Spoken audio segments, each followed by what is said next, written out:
84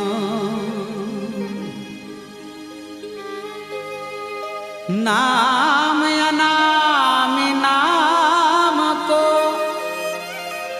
देह विदेही देह वरण आवरण कलंक नहीं ओ